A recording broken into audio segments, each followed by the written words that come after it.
Welcome to our channel. Today we how to recover your stock portfolio with eTrade, beginner guide step by step clearly. To recover your stock portfolio with eTrade, start by logging into your eTrade account. Enter your username and password, then click on the Login button. Once logged in, navigate to the Accounts tab on the main menu.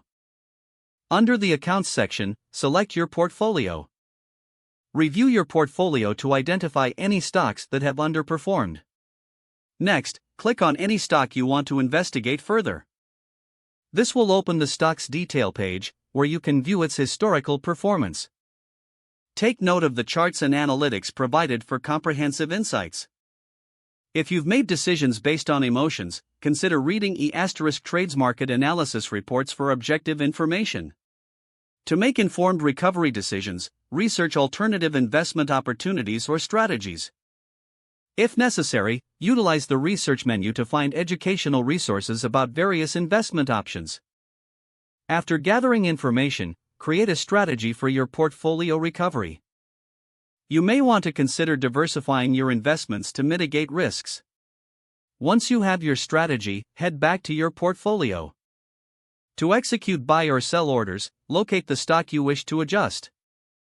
Click on the Trade button next to the respective stock.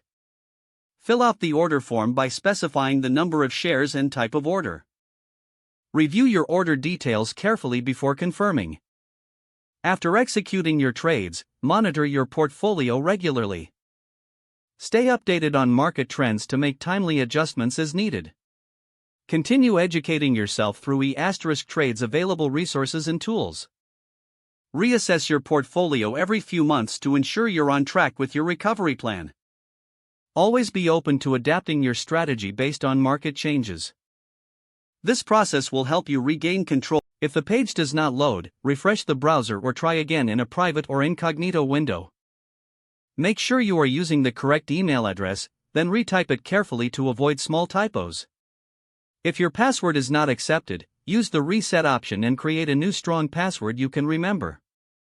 Check your spam folder for verification or security emails, then complete any requested confirmation steps. Don't forget to like this video and subscribe to our channel for more step-by-step tech guides.